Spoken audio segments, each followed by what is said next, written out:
Така е, почитувани, во последниве неколку месеци, кога ќе се свртиме наназад, сите сме лице в лице со пандемијата, сите сме лице в лице во пандемијата.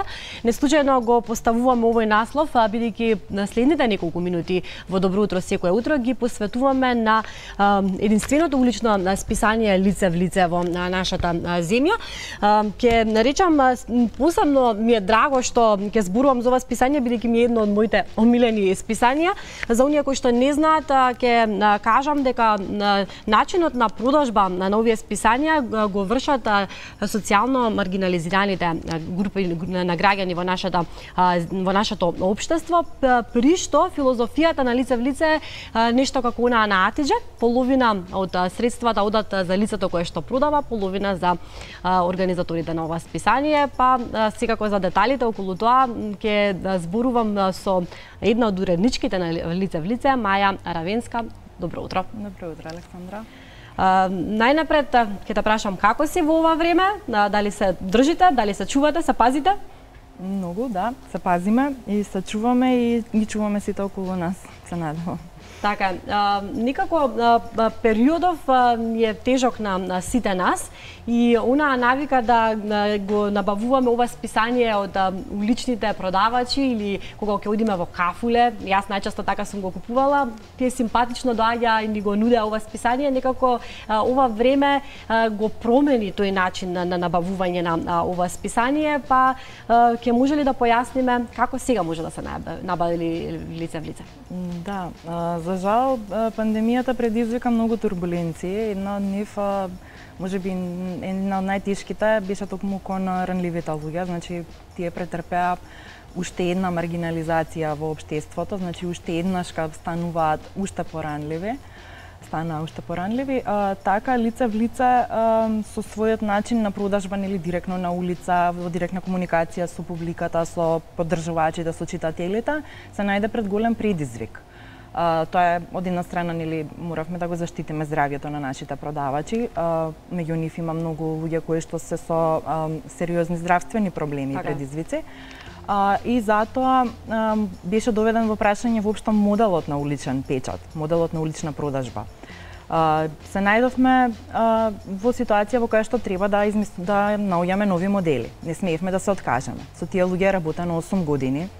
Постигнати се навистина големи резултати, буквално се извлечени од маргините на општеството и понудено им е нешто, самите тие кои што си го сватили и сакале да се вклучат во нешто поголемо, да си помогнат себе си, да си ги подобрат своите животи.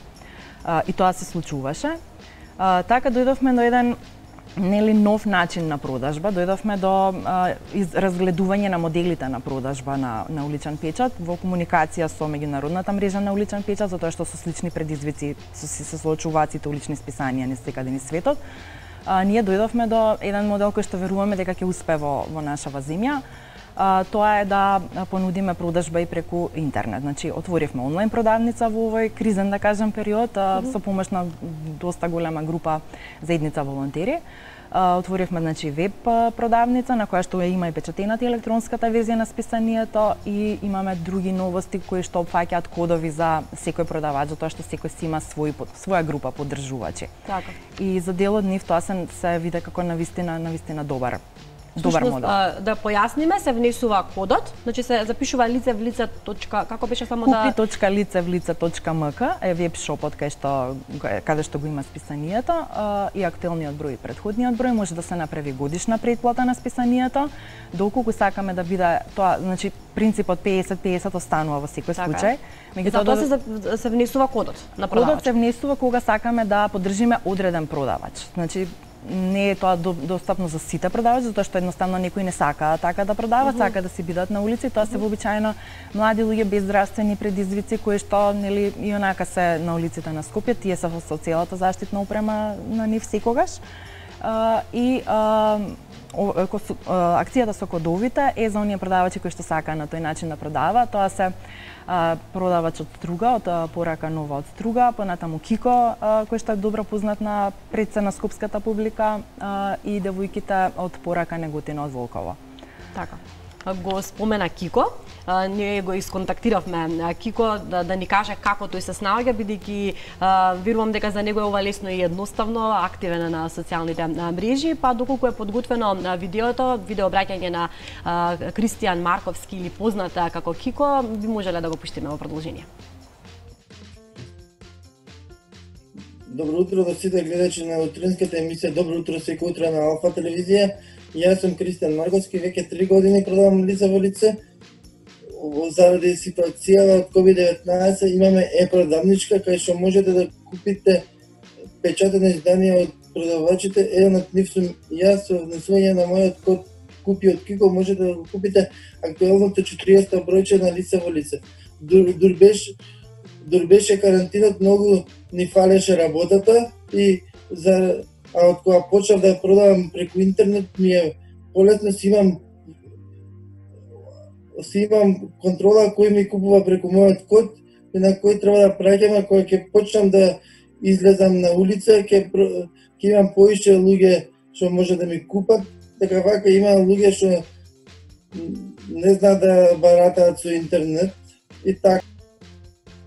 Да, тоа беше искуството на Кико во однос на тоа како тој се справува со ова. Читајќи го најновиот број, во еден од прилозите имате токму околу тоа како се снаоѓаат тие во оваа цела ситуација продавачите, како го доживуваат овој период, односно посебно ми остави впечаток споделувањето на едно искуство на како бегале луѓето од нив на почетокот на пандемијата, бидејќи нели веќе сите еден од друг бегаме, јас тоа велам, почнавме да се плашиме едни од други.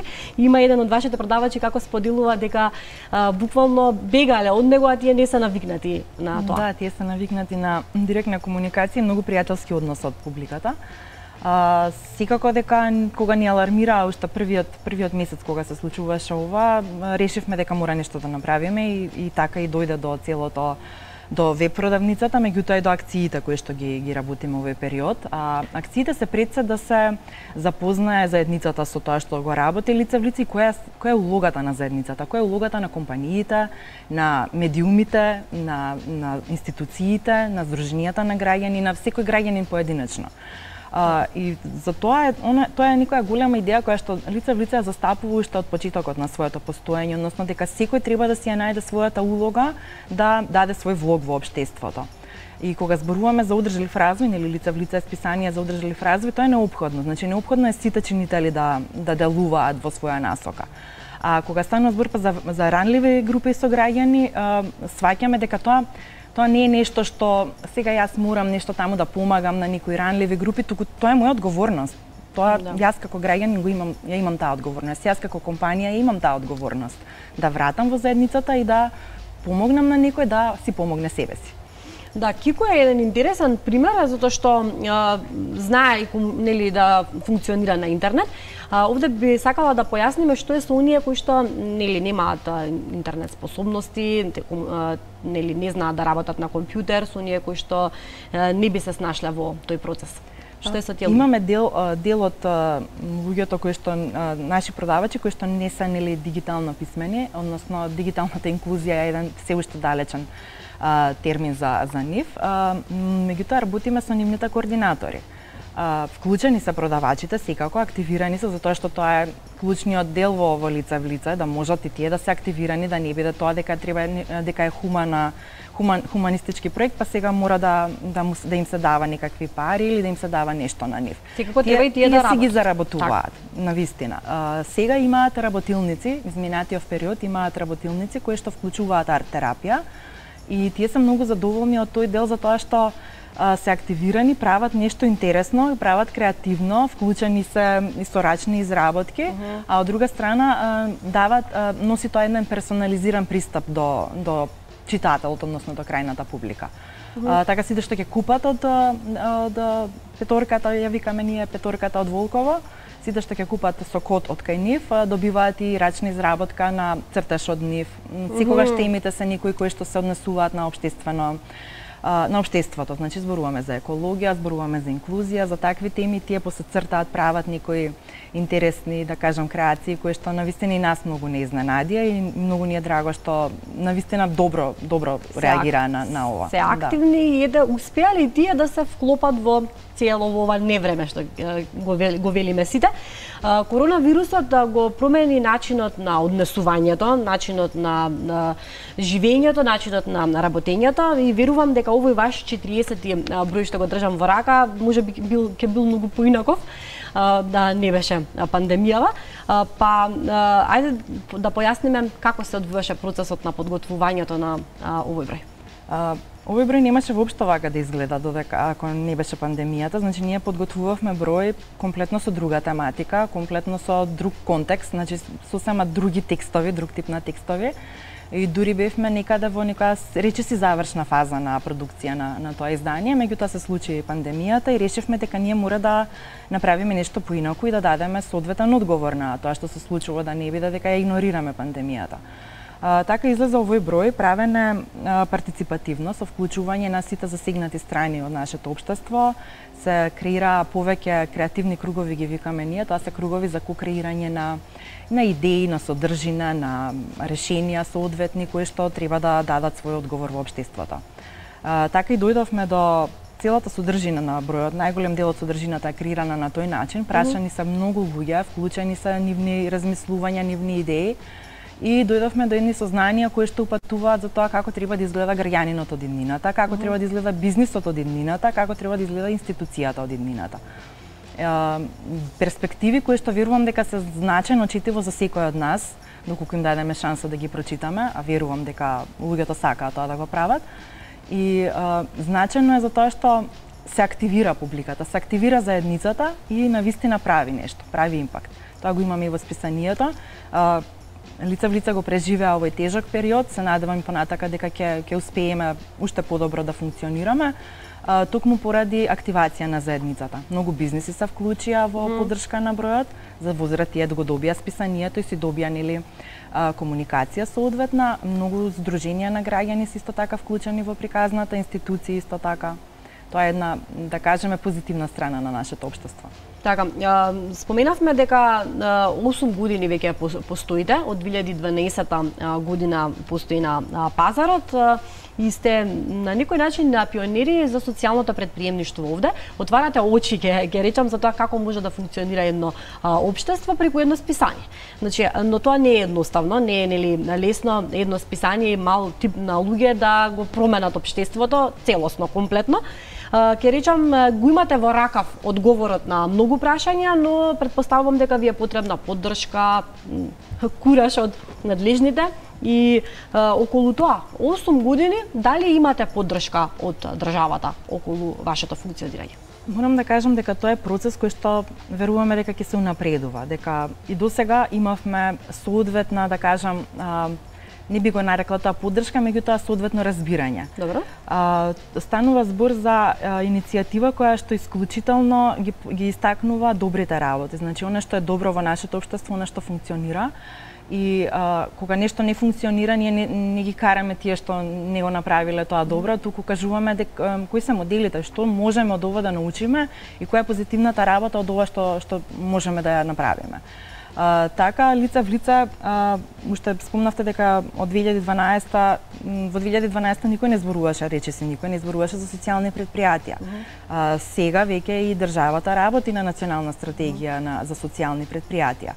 И тоа е еден многу важен податок, затоа што социјалната економија е во суштина економија базирана на потребите на луѓето, не на центрите на моќ, туку на луѓето, на тоа што ни треба нас во општеството. И тоа е важно сите да го разбереме и да се стремиме кон тоа, затоа што сите сакаме да купуваме кај бизниси на кои што им веруваме, да гледаме медиуми на кои што им веруваме. Така. Не да не манипулираат, не да работат за нечии туги интереси, туку да работат за нашите граѓанските интереси пред се.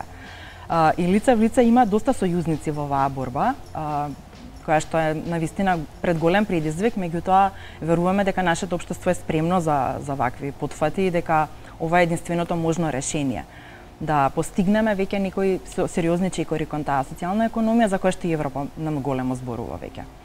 Така, во контекст на црно на бело веќе има првата национална стратегија за развој на социјални предпријатија. Може ли да објасниме, бидејќи вие сте дел од таа, може ли да објасниме зашто поточно станува збор? Да, Паблик, организацијата која што е издавач на лице в лице, работеше изминатава година, значи 2019 година, во континуитет работеше на националната стратегија за социјални предпријатија во земјава, која што опфати еден процес кој што ги вклучи сите засегнати страни. Значи, ние имавме многу состаноци, мандатот беше од Министерството за труд и социјална политика, меѓутоа работевме со сите оние кои што се поврзани со екосистемот на социјални предпријатија и за социјално предприемништво.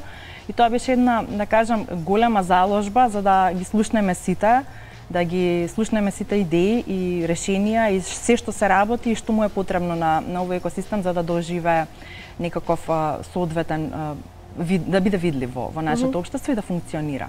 И на добар пат сме да го направиме тоа, значи направена е верзијата на стратегијата, испратена е до Министерството за труд и социјална политика, понатака сето тоа останува сега за да видиме дали ќе се ревидираат некои работи, затоа што пандемијата навистина донесе предизвици кои што би требало да бидат вклучени во таа стратегија. И морам да кажам дека дел од она што го работи лице в лице исто така и го промовира тој модел. Така. Околу содржината и судејќи по содржината како редовен читател, јас ќе речам лице в лице не е списание, туку е на лекција, лектира на 2 месеци од прилика да излегува и една лектира која што буквално би требало секој да ја прочита. Многу ме интересира ако може накусо да објасниме како функционирате од еден до друг број, колкав е тимот кој што работи, кој ги пишува содржините, дали се константно исти луѓе, на кој начин се составува едно лице в лице? Да, интересно прашање. Ние сме мал тим, Паблик е организација која што има 7-8 вработени луѓе. Меѓутоа работат на многу различни програми, спомнавме националната стратегија само една од активностите, имаме цела програма за социјални предпријатија која што ја фаќаме. Лице в лице е само дел од програмите, да кажеме, од активностите и заслугата за лице в лице тоа што се вклучени навистина многу голем број граѓани во креирање на содржината. Ги споменав состаноците, ги споменав креативните кругови, значи во тоа се едни процеси во кои што се вклучуваат сите, например, отвораме тема. Следниот број што го подготвуваме во моментов ќе биде за рурален развој и таму ги опфативме сите засегнати страни за кои што се со допирни точки за рурален развој. Ги повикавме да дадат своји инпути, ги повикавме да дадат содржина, значи да дадат одговори на соодветни прашања, пишуваат текстови, така се креира содржината. Да кажам партиципативно, инклузивно, како што е самото списание. И многу е важно што го има тоа разногласие во списанието, значи не се едни исти автори, не се едни исти новинари и не се само новинари, туку се многу голем широк опсег на луѓе, секако тоа поминува низ редактура за да биде поприемчиво за публиката. Но можам да кажам дека тоа е една голема заедница која што станува уште поголема и верувам помоќна за да ги промени, работиме на подобро во нашето општество. Да, многу промени периодов споминавме, уште една промена кај вас е тоа што имате цел на некој начин, но и со оглед на ситуацијата и интересот што е зголемен надвор од нашите граници, да основате, создадете, креирате, како да речам, македонски амбасадори. На кој начин е идејата да се изреализира тоа и зошто доаѓате до ваква идеја? Да, ова е навистина нешто многу ново, значи уште не сме го изреализирале, меѓутоа можеме да го најавиме дека веќе и најавено беше во некој во јавноста. Станува збор за тоа дека многу одамна луѓе од надвор од земјава ни кажуваат дека сакаат да го добиваат лице, сакаат да го читаат. Тоа се наши луѓе кои што македонци, кои што живеат надвор од земјава и кои што решиле дека сакаат да добиваат ваква содржина. Беше прекомплицирано да го добиваат списанието во печатена форма затоа што повеќе кошташе транспортот, поштинските трошоци отколку што чини списанието. И тука добро се најде дигиталната платформа на која што и сега работиме, меѓутоа и веб продавницата и електронското издание на списанието. И решивме дека сега е веројатно моментот кога треба да го формираме овој, да кажеме, круг на амбасадори. Тоа се луѓе кои што ќе имаат своји обврски, своји задолженија, секако ќе бидат дел од таа голема лице заедница и ќе зборуваат во својата заедница за идеите и за активирање на луѓето. Маја, не те прашувам случајно, бидејќи ние имаме редовни гледачи од диаспората, па за оние кои што во моментов не гледаат и се можеби заинтересирани, да појасниме како можат да станат дел, можат некако да стапат во контакт со вас за да помогнат? Сите што се заинтересирани може да ни пишат на лице в лице, maimundchepublic.org.mk, тоа е мејлот на лице в лице, го има и во списанието, го има и на нашиот сајт, да поразговараме во текст со состаноци со луѓе од диаспората кои што навистина сакаат да дадат свој влог во сето ова, да ја активираат заедницата, да станат годишни претплатници, да видат што е она што е потребно да се направи кај нив. Така, овде ќе ти се заблагодарам за одстапеното време простор. Ви посакувам успешна работа понатаму и секако следниот број веќе е во подготовки, но ете тој следниот да биде многу попозитивен и весел. Фала ви многу.